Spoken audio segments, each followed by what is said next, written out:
भीष्म को पता लगा कि बच्चों के अंदर बैर बहुत है और एक दूसरे को मारने तक तुले हुए हैं, तब उन्होंने सावधानी बरतनी शुरू की और इस बात का ध्यान रखा कि शिक्षा में एक दूसरे का सामना ये इस तरह ना करें कि जिससे लड़ाइयां हो।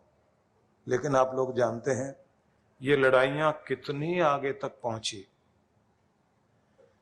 इसको आप इस रूप में भी देख सकते हैं कि किस तरह से लाक्षागृह में पांडवों को जलाने की योजना बनाई गई, किस तरह से द्यूत के खेल में, जुआ के खेल में इनका राज्यपाट छीन लिया गया।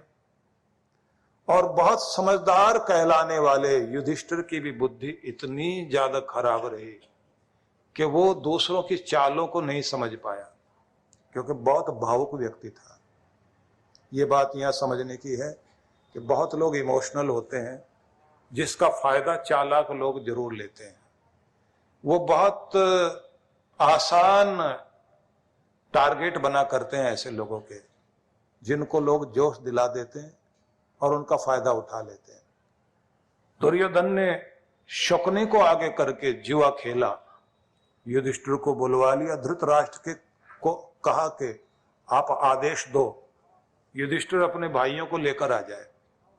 युधिष्ठिर अपने भाइयों को लेकर आ गया। उसको यही लगता था कि मेरे पिता तो नहीं है, पिता की जगह यही है, तो ये जो कुछ कह रहे हैं इनकी बात माननी है।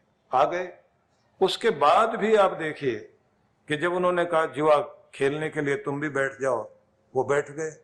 दुर्योधन ने अपनी तरफ से कहा कि मैं तो नहीं खेलूंगा, मेरी तरफ से शकुनी खेलेगा, और जो इसमें हारेगा उसको अपना राज्यपाट सब चीजें छोड़नी पड़ेंगी। और इससे पहले मैं आपको बता दूं, दोनों को ये देख करके कि दोनों पक्ष आपस में लड़े नहीं, भीष्म ने दोनों के दो भाग कर दिए थे। जमीन का एक ऐसा टुकड़ा पांडवों को दे दिया गया था जिस जगह पर जंगल बहुत बड़ा था, उसको बोलते थे खांडोप्रस्थ का वन। खांडोप्रस्थ का जो वन था उसे जलाकर और उसे ठीक करके उस जगह पर इंद्रप्रस्थ नगर बसाया गया, जिसको दिल्ली बोलते हैं। उस दिल्ली का राजा जो है युधिष्ठिर बना था। अब उस राज्य पाट को छीनने के लिए दुर्योधन ने चाल चली शकुनी से मिलकर कि इनको जुआ के लिए बुलाए और हराएं और इनका राजपाट छीन लिया जाए।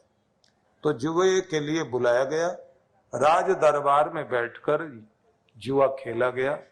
आप समझ सकते हैं कि कृष्ण भगवान के प्रकट होने के 1000 साल पहले से भारत देश का पतन होना शुरू हो गया था कि राजा अपना कर्तव्य भूल बैठे थे। उस समय जो शिक्षा देने वाले लोग थे वो भी राजाओं के आसपास घूमने लगे थे। जिन गुरुओं के पास राजाओं को आना चाहिए था, वे गुरु लोग भी राजाओं के पास जाकर खड़े रहने लग गए। राजा लोग गुरुओं के पास आते, उल्टा हो गया, जिसका परिणाम यह हुआ पतन चलने लग गया और राजा लोग निरंकुश हो गए। ऐसे काल में जब राज दरबार में बैठकर, लोकसभा में, संसद में बैठकर जुआ खेला जाए, आप सोचिए क्या स्थिति। और राजा भी चाल समझता है कि मेरे बेटे क्या करना चाह रहे हैं, लेकिन रोक नहीं रहा, बल्कि निमंत्रण दे रहा है कि पांडव लोग तुम आ जाओ, युधिष्ठिर आओ, और उनसे कहते हैं जुआ खेलो। अब युधिष्ठिर भावुक है, ना कहना नहीं जानता। ये बात ध्यान रख लीजिए कि आपको हाँ कहना भी आना चाहिए और ना कहना भी आना चाहिए। गलत चीज के लिए तुरंत ना कहने के लिए तैयार रहिए। वो जो एक कहावत है ना कि साफ कहना और सुखी रहना, मुंह पर जवाब दे दीजिए, बुरा लगे किसी को लग जाए, लेकिन आगे तक रोना पड़ जाए, ऐसा रोना बचाने के लिए थोड़ी देर के लिए बुरा बन जाना ज्यादा अच्छा। जो लोग दूसरों के बहकावे में आकर उधार दे बैठते हैं, पैसे फंसा लेते हैं अपने, और चालाक लोग उनसे पैसे लेकर भाग जाते हैं, और बाद में उनके पीछे अपने ही पैसे के लिए लोगों को भीख मांगनी पड़ती है और वो पैसे नहीं देते और फिर लड़ना पड़ता है। ना कहना सीख जाइए। हाँ, अगर कोई सही आदमी है तो साथ देने में भी कभी पीछे मत हटना। अपनों का साथ देने में कभी पीछे नहीं रहना चाहिए, लेकिन उतना ही जितने से उसका भी काम चल जाए और आपका भी ज्यादा नुकसान ना हो। तो आपको बहुत भावुक नहीं होना चाहिए। शकुनी जुआ खेलने बैठा, युधिष्ठिर हारा, शर्तें रखी गई थी, जो हार जाएगा वो राजपाट भी छोड़ देगा अपना, 12 साल के लिए जंगल जाएगा, 1 साल अज्ञातवास का रहेगा। और उसी तरह से आप लोग जानते हैं, एक बार नहीं, एक बार तो ये हार ही गए थे, फिर दोबारा जुआ हुआ, 2 बार ऐसा हुआ।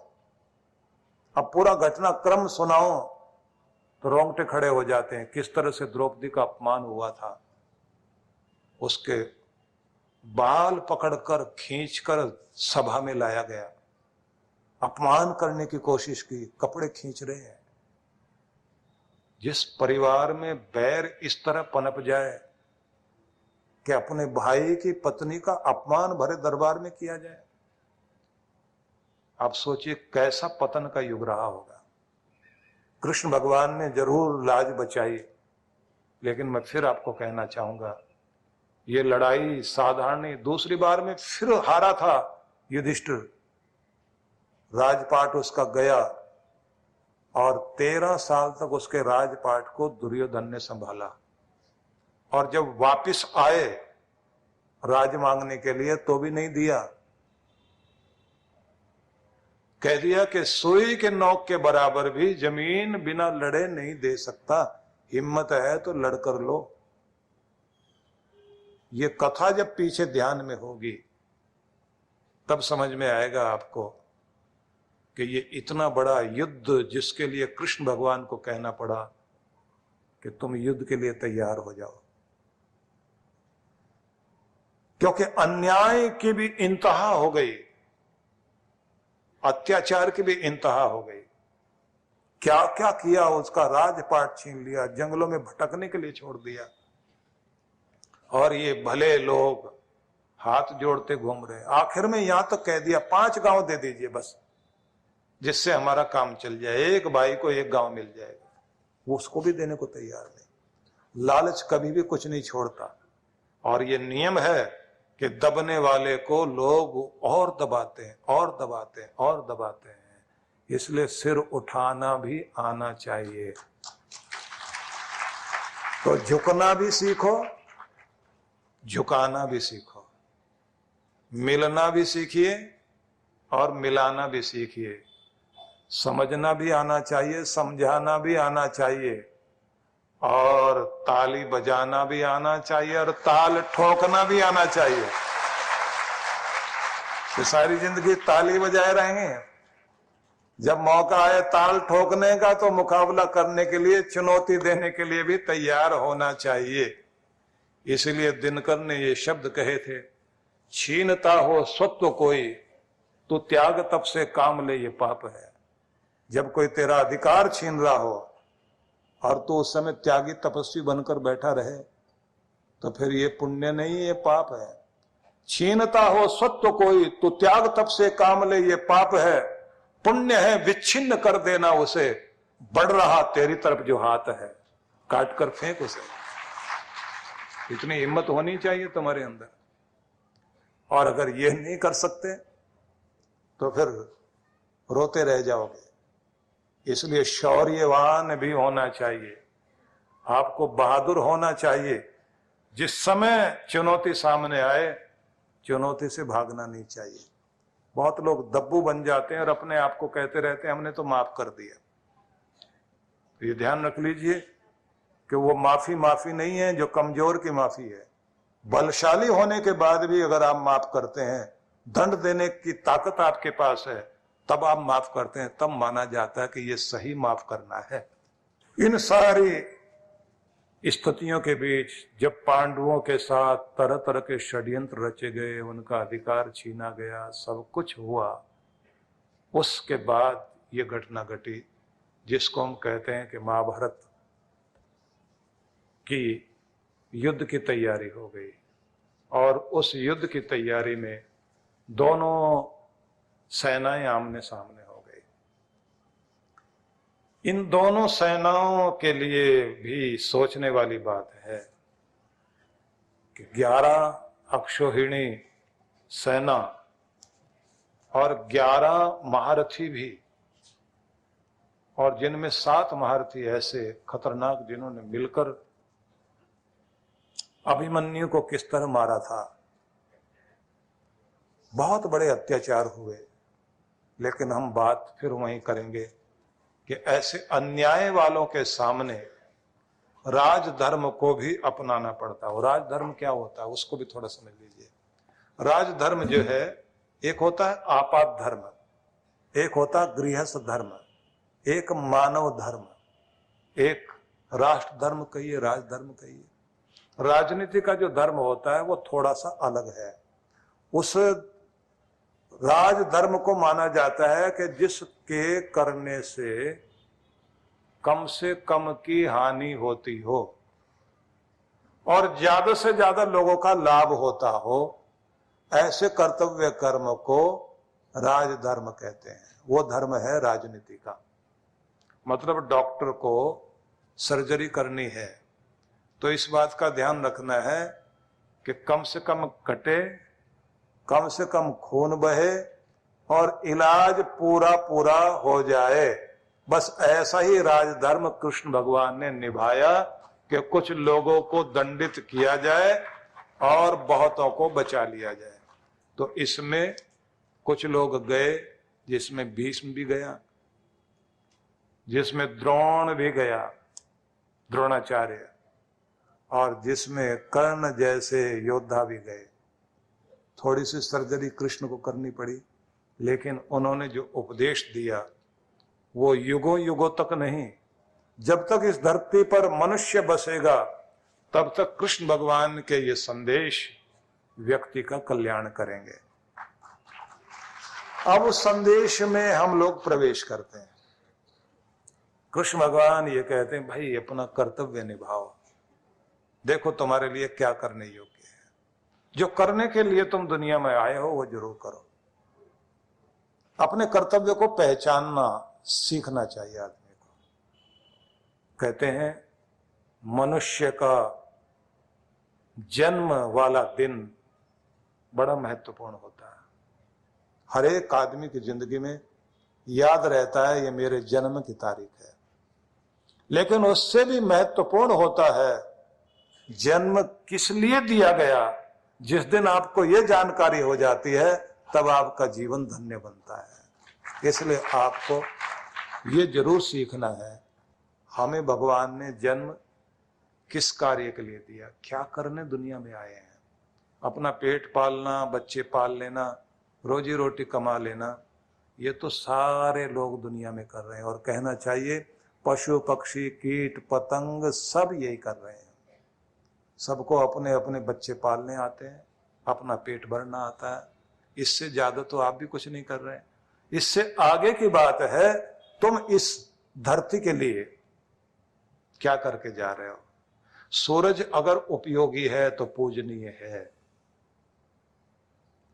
इस दुनिया में जो उपयोगी है वही पूजनीय है। जो अपने लिए, अपनों के लिए, समाज के लिए और पूरी धरती के लिए काम आ सके वही पूजनीय है। जैसे हमारा भगवान सबके लिए सब कुछ करता है, देता है, पर देते हुए के हाथ नहीं दिखाई देते। बिना शर्त के प्यार करता है हमें, और सबका भगवान पर उतना ही अधिकार। ये सूरज अमीर का भी उतना ही, गरीब का भी उतना ही है। ये हवा अमीर की भी उतनी है, गरीब की भी उतनी है। ये चांद सितारे गरीब के लिए भी उतने ही है, अमीर के लिए भी उतने ही है। भगवान भी गरीब के लिए और अमीर के लिए अलग अलग नहीं है। उसके बच्चे उसको बहुत प्यारे हैं। सबका भगवान एक जैसा ही है। ऐसे ही जो इंसान सबका होकर जिए, बस समझ लीजिए उसे जीना आ गया। तो कर्तव्य के प्रति समर्पित हो जाइए। क्या करने के लिए दुनिया में हम आए हैं? तो कुछ बड़ा सोचिए। आप कुछ बड़ा करने की बात सोचिए। बड़ा इस बात से नहीं कि मेरे पास बहुत पैसे हो तो मैं करूं। आप कम साधन रखते हैं। एक रेशम का कीड़ा भी जो रेशम तैयार करता है, न जाने कितनों की लाज ढाकता है। एक छोटा सा केंचुआ भी जिस मिट्टी को मुंह में रखकर खाता है और फिर उस मिट्टी को उगलता है, वो मिट्टी इतनी उपजाऊ हो जाती है कि अगर उसी मिट्टी को बाग के पौधों में डाल दिया जाए तो फसल 4 गुना ज्यादा बढ़ने लग जाती है। इतना एक केंचुआ भी दुनिया को दे रहा है। और केंचुआ खाद तैयार करने का ऑस्ट्रेलियन लोगों ने सबसे पहले इस बात को लोगों के सामने रखा। अब उस पद्धति से केंचुआ खाद तैयार होता है, गोबर डाल दिया जाता है उनके बीच में और केंचुआ उसे प्रयोग करके ऐसा खाद बना देता है कि सामान्य खाद से 10 गुना ज्यादा कीमती वो खाद बन जाता है। तो एक छोटा सा केंचुआ भी इस धरती को कुछ दे रहा है। परम पूज्य श्री सुधांशु जी महाराज के पावन सानिध्य में विराट भक्ति सत्संग दिनांक 2 से 5 नवंबर 2023। कार्यक्रम की रूपरेखा 2 से 5 नवंबर सायं 4:30 से 7 बजे, 3 से 5 नवंबर प्रातः 8:30 से 11 बजे। स्थान वीर हकीकत रॉय ग्राउंड नजदीक पुराना बस स्टैंड पटियाला। विशेष कार्यक्रम मंत्र दीक्षा 5 नवंबर दोपहर 12:15 बजे। आयोजक विश्व जागृति मिशन पटियाला मंडल। संपर्क सूत्र। आप सपरिवार सादर आमंत्रित हैं।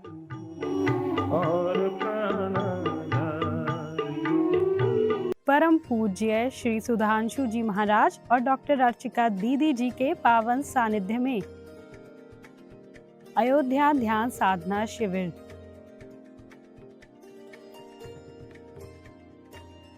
दिनांक 2 से 6 दिसंबर 2023। स्थान श्री रामार्चन मंदिरम, श्री राम वल्लभा कुंज, जानकी घाट, श्री धाम अयोध्या, उत्तर प्रदेश 224123। आयोजक विश्व जागृति मिशन। संपर्क सूत्र। आप सपरिवार सादर आमंत्रित हैं। अन्नपूर्णा योजना। इस योजना में आप अपने एवं अपने परिवार जनों के जन्मोत्सव, विवाह की वर्षगांठ तथा दिवंगत परिजनों की पावन स्मृति में आनंद धाम आश्रम में स्थित गुरुकुल के ऋषि कुमारों एवं वृद्धाश्रम के वृद्ध जनों को सहभोज करा सकते हैं।